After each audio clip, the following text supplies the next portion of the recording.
Hello, welcome back to The Sower, a podcast of the Ciceronian Society. We publish weekly in audio on all platforms and in video for some episodes, including this one. So if you're listening right now, search our YouTube channel for the video version.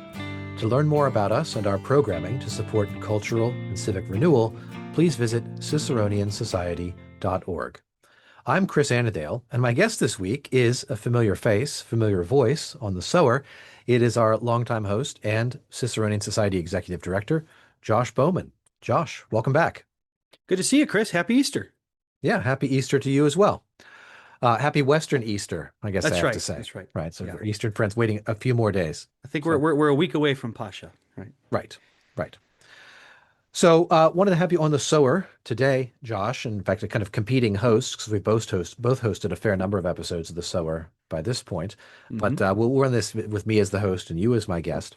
Yeah. To talk about something that's some things from the recent past, including our conference from Omaha, Nebraska, 2026 annual conference that just wrapped up a little while ago, and an upcoming first of its kind event in Michigan this fall, our first Fall Symposium, a fall conference event, more regional, smaller, I believe, focused on maybe a smaller crowd and a different type of work. Why don't we begin with that one? Tell us what's coming up in September and where, when, and why. All right. Before we do that, I want to make sure you know me. I love to start things with prayer. Oh, And since yeah. it's okay. We're recording this. It's not on Easter, so it's not.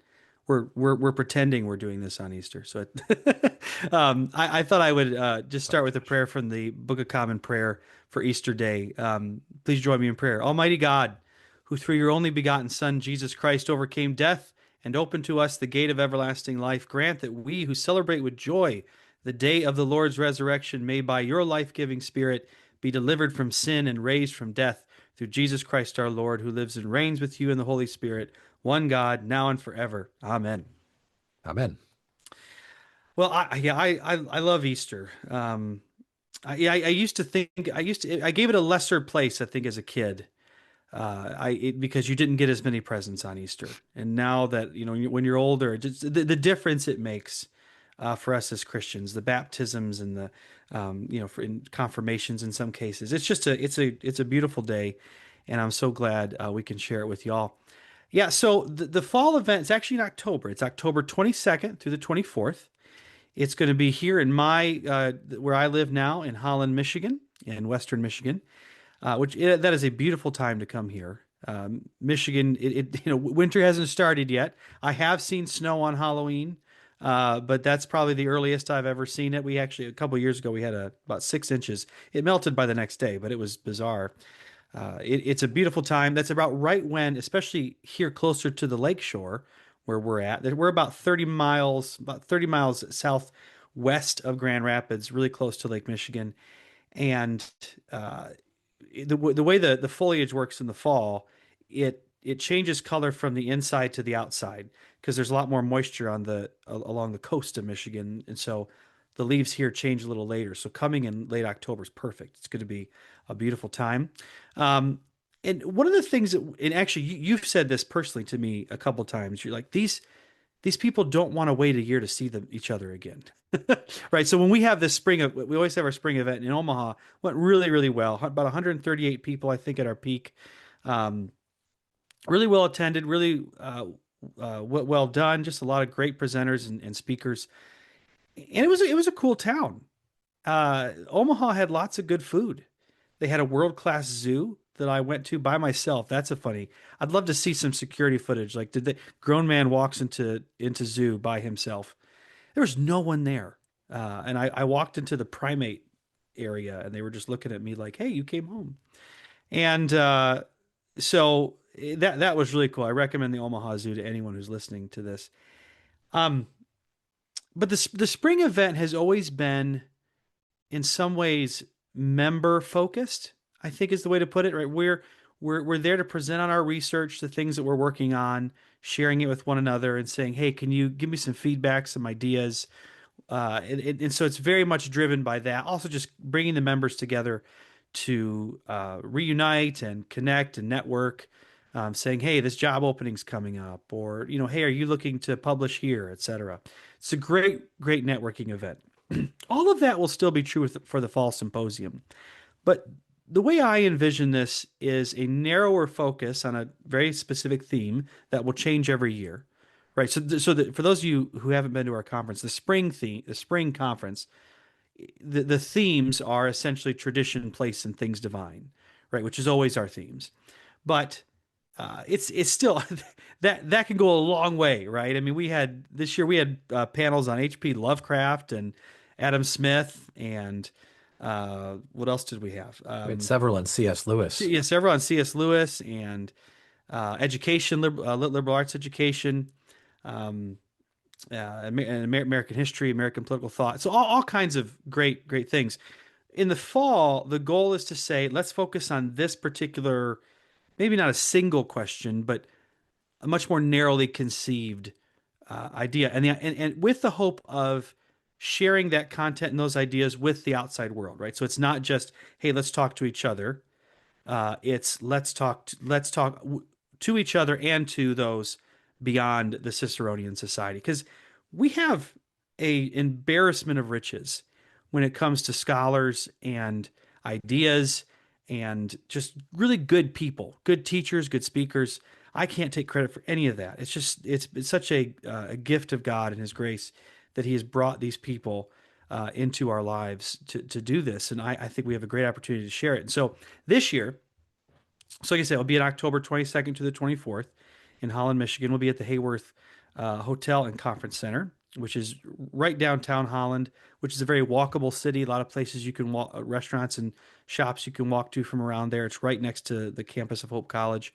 The closest airport for those of you who might be flying will be Grand Rapids. There's no easy way to get there, so you'll have to rent a car if you're coming from Grand Rapids to Holland. I do recommend, if you're able to drive, to do that. And so the focus is, or the title I've given the Fall Symposium is Scholars and Educators in a Brave New World. And so let me unpack that for a moment. The idea behind this is that, one of the common themes that we all talk about at the spring conference is higher education is it's a little bit of a mess right now. Not everywhere, but most places it's not in great shape. A lot of reasons for this. We don't need to rehearse all of them, but the demographic cliff, right? Essentially, Americans are just having fewer children and fewer children who are college ready. That's one piece of this.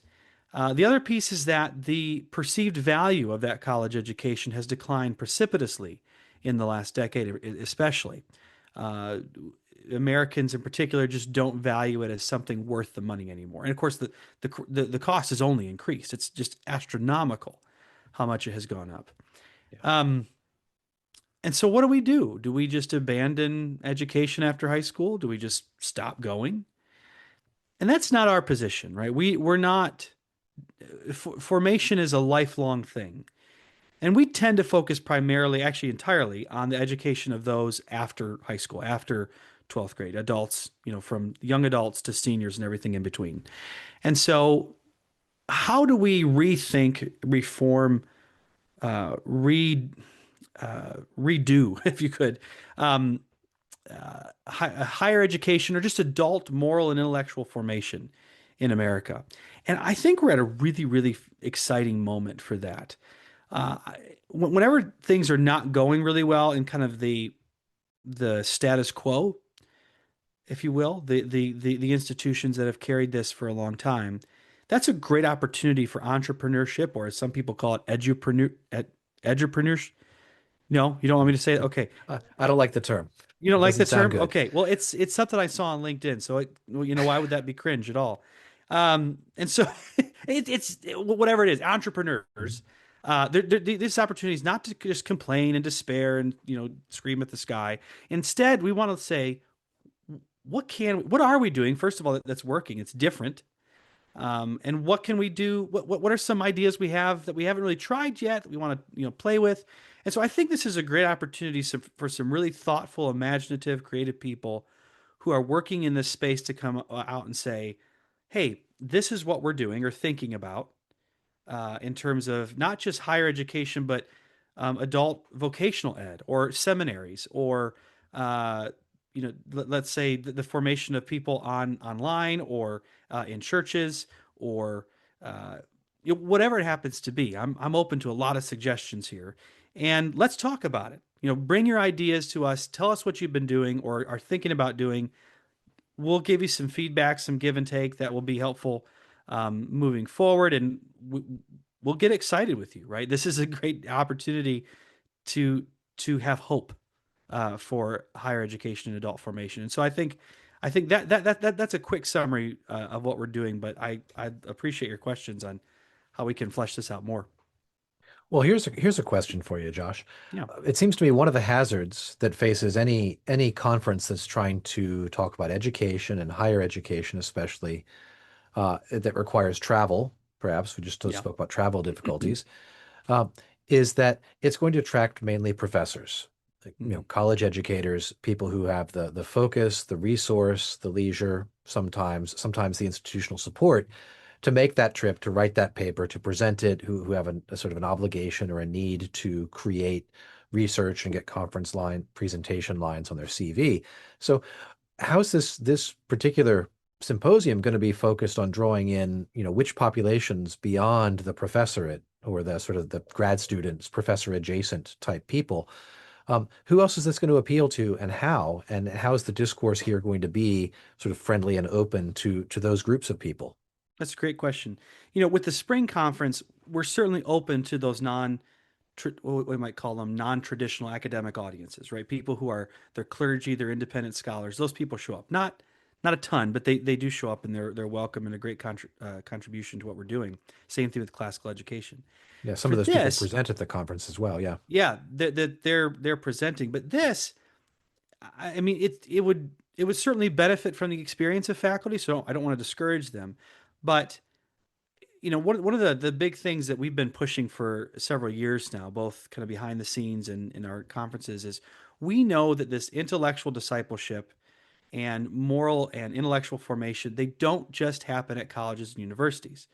Colleges, those are great venues to do it, but we know it happens in churches, it happens in online publications, it happens in kind of informal groups, it happens in non-traditional types of education, whether it's some of these new vocational education type ideas.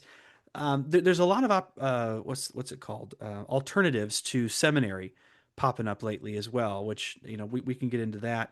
But I think there's a lot of room for people who want to. I mean, also researchers at think tanks, investors. I could see someone who says, I want to come, a group of investors. I want to invest in something new in education, but I don't know. This is kind of what I'm looking for, and this is kind of what we envision. I think that'd be a great topic, right? A topic of, what are we going to do with this? It'd be interesting, just a panel of just parents who, especially parents who might regret what they just paid for. If you're going to put that much money towards education, what do you want it to look like? And again, this isn't market research. We're not doing that. It's how could we have a nuanced, intelligent conversation about a way forward for higher education. And by the way, just to let our audience know, when you send in a proposal, and we have a call for proposals on the website that we'll share, and it has more details. You can challenge the premise of any of this. I would definitely take seriously a proposal that says, look, higher ed's actually doing great. All your data is stupid, and you're freaking out for no reason. It's actually going in a good direction. Obviously, I think you're wrong, but it doesn't mean that you're not welcome. I enjoy that give and take. We all do. Cicero did as well. I would add. Yeah. And so there's definitely room for that. One of the things I think we should cover. I don't have a particular group or person in mind here, but one of the things we really need to cover is AI, right? So that could draw from a lot of different areas, a lot of different avenues, because higher education cannot avoid this question of artificial intelligence. It is going to shape everything we do for the moment, even if we're very intentionally avoiding it, right? Not using it. Maybe that's the way forward, or is that even a realistic way forward? I don't know the answer to that, but I think it's a great idea for us to talk through that. I also, we are a Christian organization, and so, what will be distinctive about Christian education going forward will be an important question. But if you're, more of a secular, middle of the road kind of institution that's looking to do something different, we're willing to listen to that as well. And I think there's a lot of room for creativity here, and I'm open to suggestions, especially since this is the first time we've done an event like this. Mhm. Well, an additional question then, is this going to be about both ideas and solutions, or are policy people as well as, kind of theory people going to find themselves equally welcome?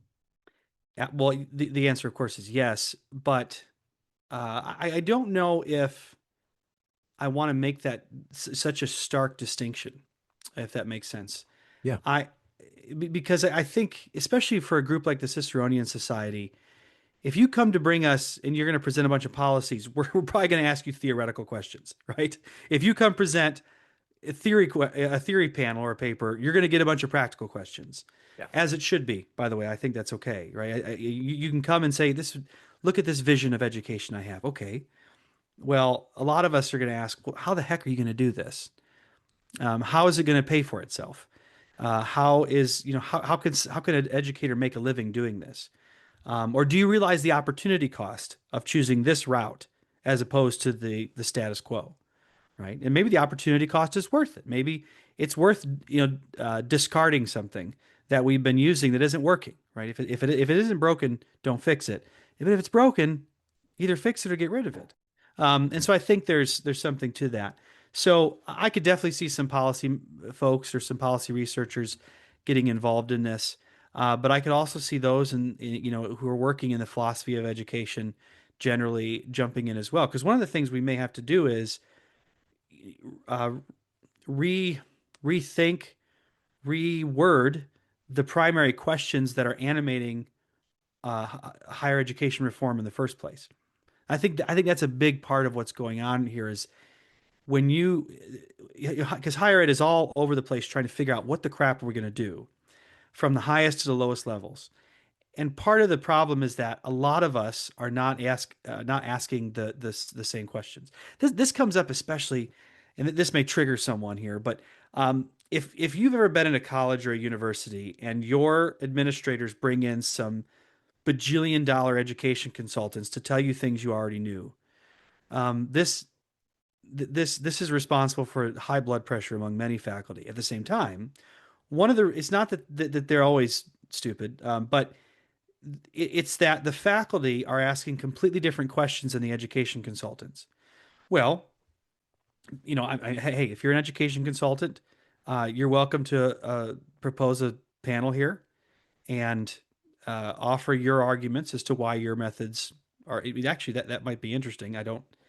I volunteer to be your friendly critic if you want.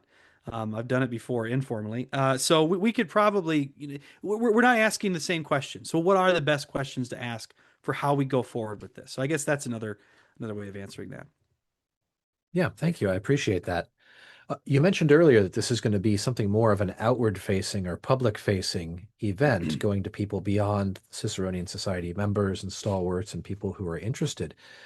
I'd love for you to tell me a little bit more about that. And I'm thinking especially of people who might be listening or might be curious about this particular event, say a group of homeschool parents who've thought about education, but in the very sort of practical sense of how do we think about what to deliver to our own kids and the limits of what we can do and the resources available, or perhaps parents who serve on the board of a classical school, for example, people who are thinking about education in one highly specific context, but also worried about the future, thinking about that.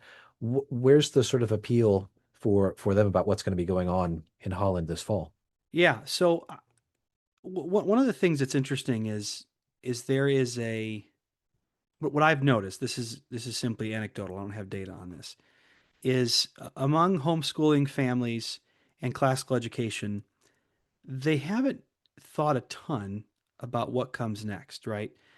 In some ways, the attitude of we're just preparing our kids to get into the Ivy Leagues and then undo everything we just did, it doesn't seem like a great strategy. Mm. There's but what are you preparing these students for? What's the next level of intellectual formation? Because the idea that once the classical education is done in grade 12 or homeschooling is done in grade 12, you got this all figured out and you know enough. That's ridiculous. We all know that, right? So how, in a way, you're preparing lifelong learners who are hungry for more knowledge in a way. And so what are those next steps going to look like? I also think, especially if you're in classical ed or homeschooling, because you're on the ground, I don't know if I want to say the ground level, but you're you're at this you're shaping the generation that's going to fill the seats of these future whatever this future higher education looks like. Chances are your skills, your wisdom, your insight is going to be deeply needed for what comes next, right? uh, because the current model of higher education assumes a certain, a set of criteria for the pathway that gets them into, Chris's classroom, for example. Well, that world is not completely going away, but it certainly is different than what it was, and so we have to rethink uh, uh, that pathway and how we as a society, well, how we as higher educators, for lack of a better word, uh, respond to that. I also think here's another thing. I just gave a lecture on this as well. This whole notion of an apostolic age, which I brought up in a different previous podcast, this world where Christianity in particular is not maybe not persecuted in kind of the more extreme sense of our brothers and sisters in, say, Africa or Asia, but is more marginalized, is not nearly as um, uh, welcomed or assumed as it has been in the past. How do Christians continue to be formed intellectually and morally in a world where even like residual Christianity just doesn't even exist anymore? Where the just basic kind of cultural knowledge of the Bible, even where there's not so many insincere Christians, but the Christianese, the lingo that you and I are used to, just no is no longer there. How do we maintain our faith in the face of that moment? And I think that's a really, really important part that we have to deal with as well. Well, as far as practical issues go, what's going to be the length, the scope of this conference in terms of, attendance, meals, travel, overnight stays? It's shorter than our usual Mhm. spring conferences, isn't it? Isn't it? Yeah, yeah, and a lot of this, and I'll just admit to y'all, a lot of how the final program looks depends on the response in terms of number of proposals, and we got a lot of excitement. So this could be a lot bigger than I had originally intended, or it could not. With gas prices being what they are, I think we always got to be honest about these things. So at its longest, my hope is to go from like a Thursday night dinner all day on a Friday until, and then end on a late morning on a Saturday. We'd probably have Thursday dinner, Friday lunch. I want y'all to eat your way across Holland on Friday night. So we will not be scheduling dinner then. It's a great town, for if you love craft beer, great place. Got some great pizzas. I think I've finally eaten at every single place downtown near this hotel, so I can give personal recommendations, except for the sushi place. I'm not a sushi guy. Uh, There was an Irish pub that we ate at the year that yeah, we had our spring conference at Holland at Hope yeah, College. yep. There's It was the Irish pub right there. There's a place called Hops that I just love. It's got a great. My wife likes it. Has really great gluten-free, dairy-free options. They also have. Then there's New Holland Brewery, Big Lake Brewing Company, which I have written a lot of the things you've heard me say at Ciceronian Society conferences have been written at Big Lake Brewing Company. Shout out to them. They have the best happy hour in West Michigan. They are not sponsoring this podcast. not yet. Not yet, not yet, right? Um, and so, yeah, we're going to do that. It's going to be all plenary sessions, is my goal. We have space. I think we have space for about 100 to 150 people. So again, not going to be huge, but it could be, similar in size. Um, we're working with some, and I can't really reveal much yet. I'd like to add a few little extra events locally to it that some friends have been suggesting, and we'll see where that goes. Proposals are due on June 1st, 2026. That's coming up real quick, so be sure to take a look at that.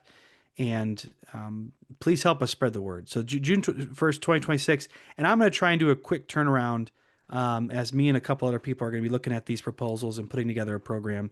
And I hope to let you know pretty quickly so you can make travel arrangements and such like that. We'll be staying at the Hayworth Inn and Hotel and Conference Center, which is where the conference will be. Really easy to get to. And like I said, we got with the block of hotel rooms there is already prepared. And there's lots of other options as well across the Holland area. We're again about 30 minutes from Grand Rapids. You're about 2.5 hours from Chicago, but that's an unreliable number, right? Chicago traffic is horrible, quite frankly. You can take a train from Chicago to Holland, but the one that leaves Holland is it's like just before 7 a.m. every morning, and then it doesn't come back till I want to say like 10 something at night. So there's only two times you can do that there, but it's a great place to come, especially that time of year. Okay. Well, here's another question then for you, Josh. What's your ideal vision of this conference? So knowing there's a lot of things are up in the air, proposals haven't been received yet, programs not set. But if I'm fast forwarding to, 2 weeks after the conference and you and I are talking and he says, wow, that was a smashing success, everything that I had hoped it would be. What details would you include even at the sketchy level right now? I would love for the Ciceronian Society's all our fall symposiums to be these key moments where the broader world of kind of Christian intellectuals and conservative intellectuals look back and say, gosh, something changed there. Like something that moved the needle in a certain direction. Now, I don't know what that would be because I actually don't have a opinion of where I want higher education to go, not fully developed, right? In a sense, but where, you know, at the end of this, people say, you know what, rather than whine and complain about and despair of higher education's failings and decline, that this it looks like we're onto something here, right? To me that if I'm and there will be a survey at the end of it.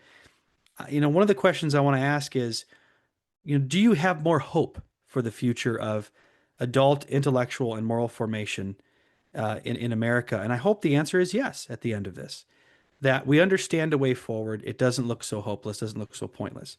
And so I think that attitude would be really good. I also want to be, whoever decides to partner with us in terms of as sponsors, that this would be a great opportunity for them to reach our audience and beyond for future students, researchers, faculty members, teachers, donors, etc.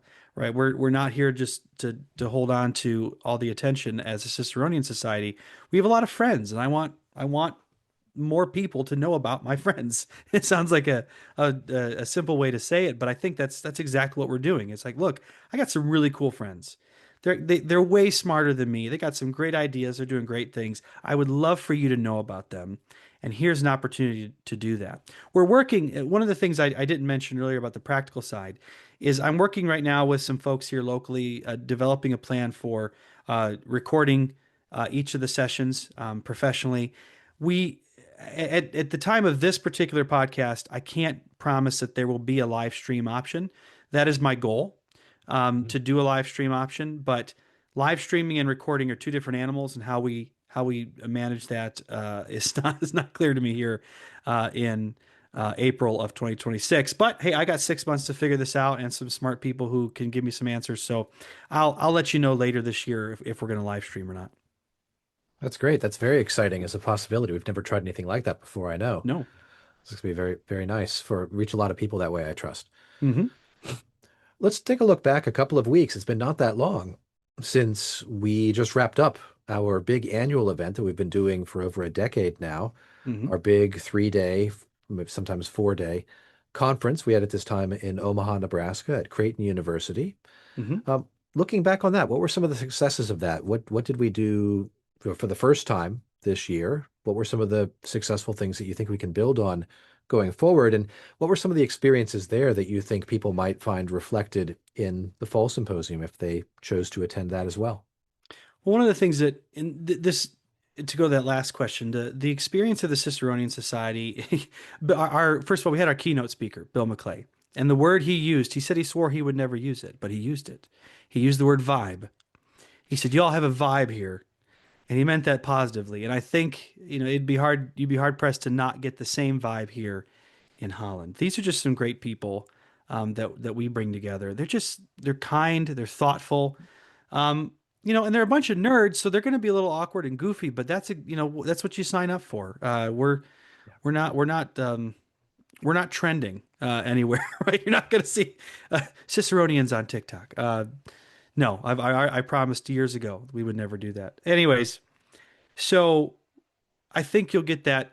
I hope you'll still get that vibe. It might be a smaller conference, but as you and I both know, having been around since the beginning, that you might get a little bit of that feel, right? The feel from years ago when we weren't, and you know where a conference might be 30 to 40 people. I hope it's more than 30 to 40 people, but I mean, what many people don't know is when we first started out, we could all fit in like a classroom Yeah. at Mount St. Mary's where you're at. We had a great time, wonderful people.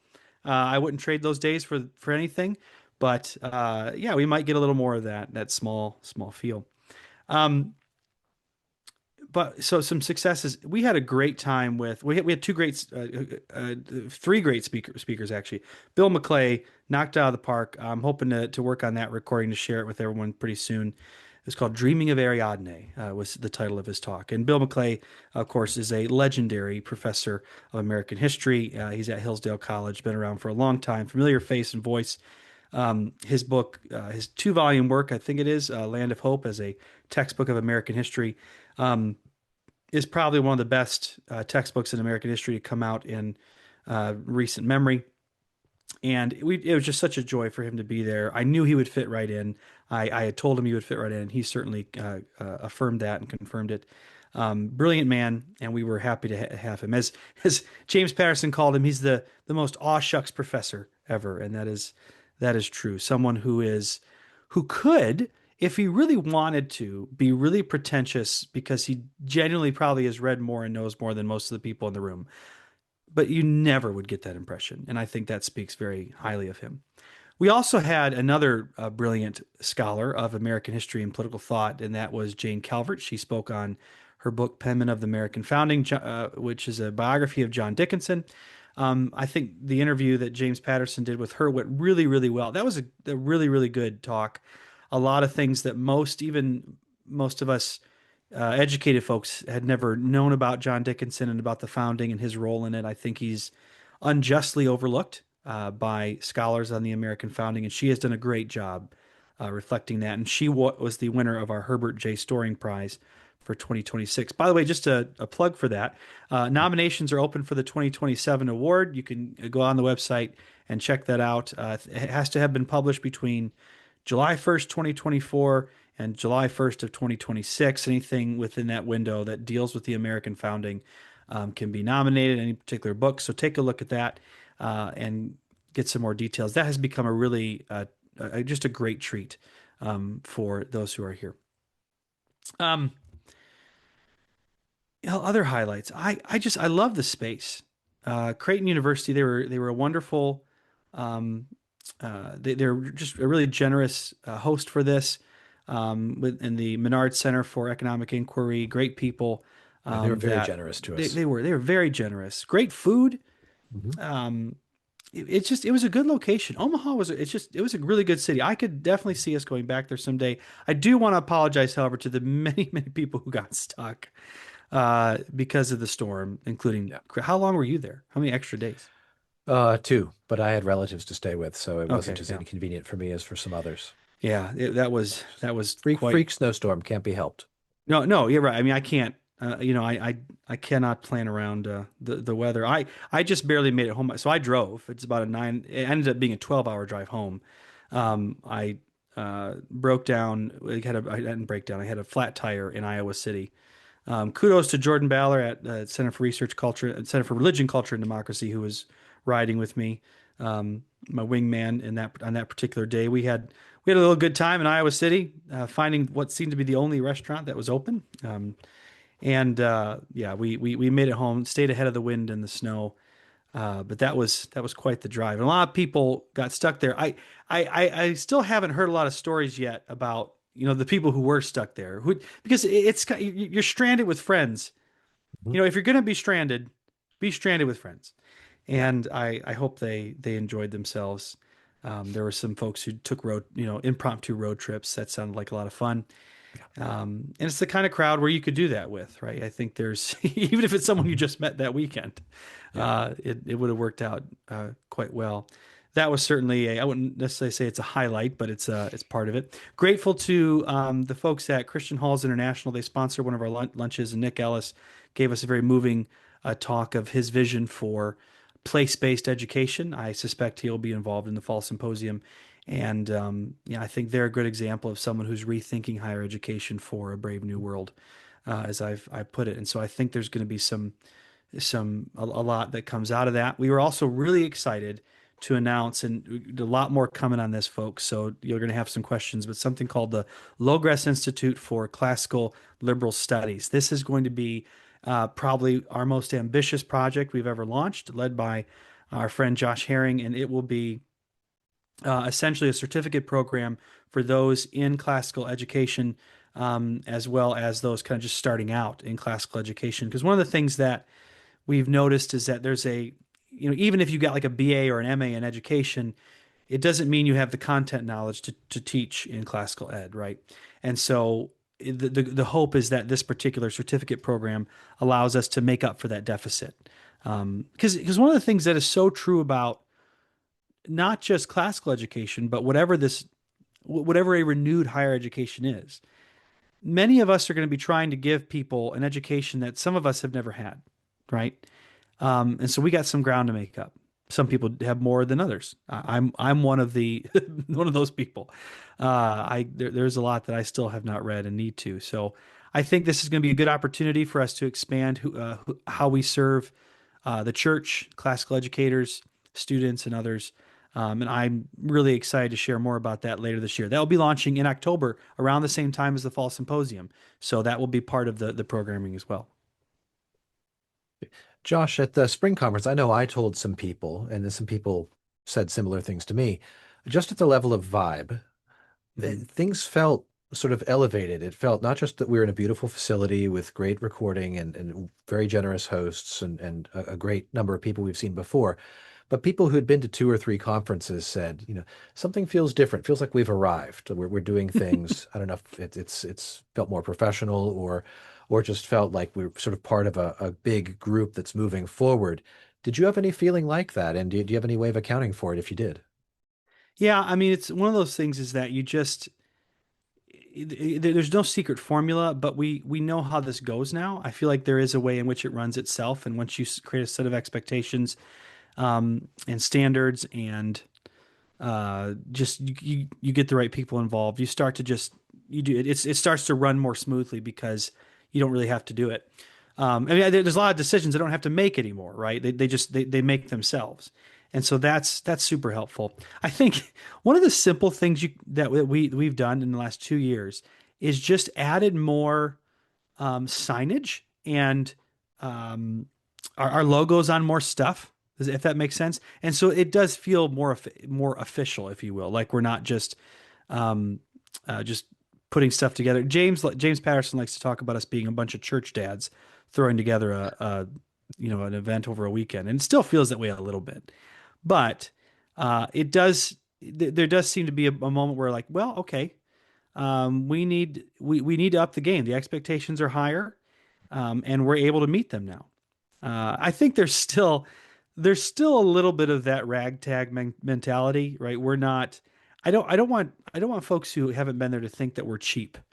That's not what I'm trying to say. It's more that I would say frugal might make more sense, right? There's just certain expenses that we could make that just make no sense and don't really add any value. But also because we like the feel of, hey, we're helping each other out. Because since the very beginning, the Ciceronian Society has been an organization of friends, run by friends for each other, and with the hope of adding more friends, right? This is not a clique, if you will. We're not a closed off group that doesn't welcome anyone. And so I think that friendliness and that friendship vibe is a key to this. It's not just about not just about best practices and crossing off boxes for your CV. It's like, no, I'm here to see these people. I'm here Yeah. to care about them and to these are people I want teaching my kids, whose books if I was still teaching, I would assign in classes. Right? That that says a lot about these people. It's a great Mhm. place to be, especially in higher ed when it can kind of be isolating, regardless of the campus you're on. And I think it's very encouraging. Yeah, that matches my experience as well. Some of my reflections. It feels to me like part of what's happening is we've been doing this. Some people have been coming to conferences for 2 or 3 or 4 years now, and we see each other again and say, "Oh, what's changed in your life? What's your newest project, and what are you working on?" And it's like seeing old friends. I think the sense of the community is getting larger, the community is deepening and being more integrated. Hmm. I think Hmm. not just for old timers, but for people who've been coming just for a little bit of time. I think they've found a welcoming community there.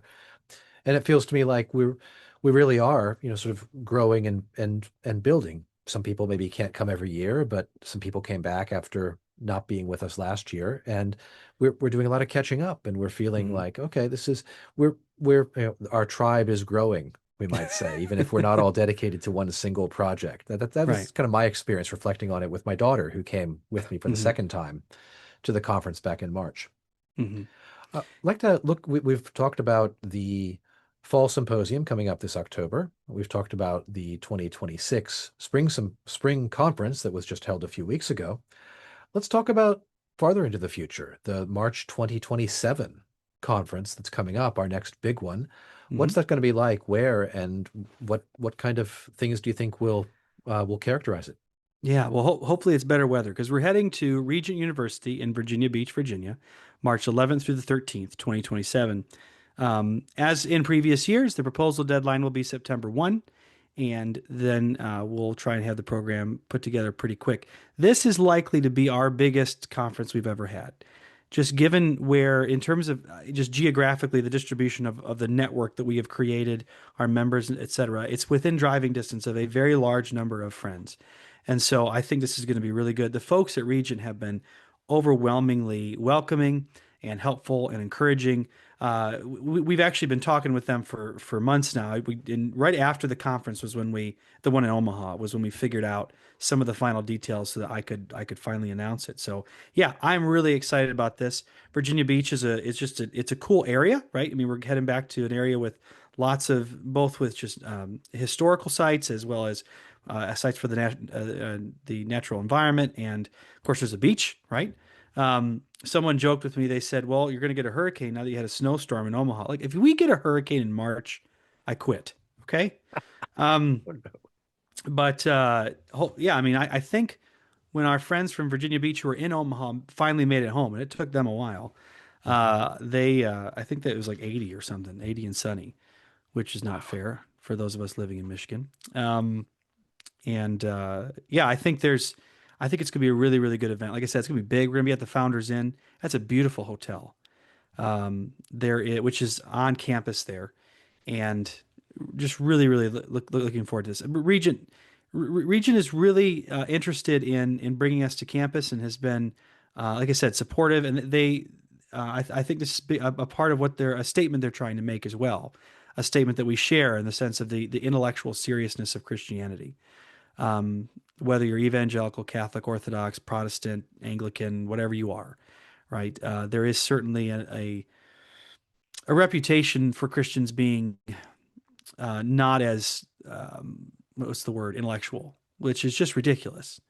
Um, and this is more of a Protestant thing. I know that I've written about this elsewhere, but I definitely have found that the kind of the anti-intellectualism among Protestants can be quite ridiculous. I've certainly experienced it.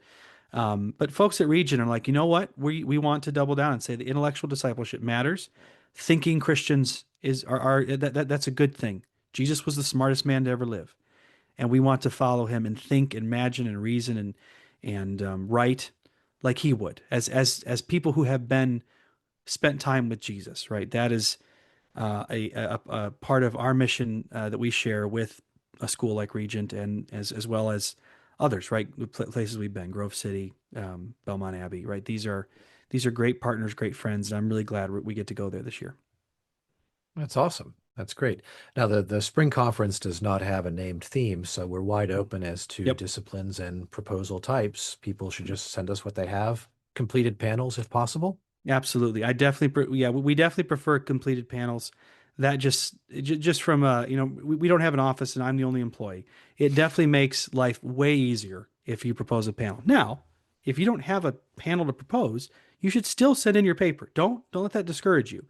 There's, and this also, this is kind of I don't know if it's an open secret or not, but if you send a proposal and I'm like, I can't find anywhere to put this in the conference, right? There's just nowhere in the program. Doesn't mean you can't end up in the Sower, right? That's one of the benefits of having a podcast, a way to talk to people about their research.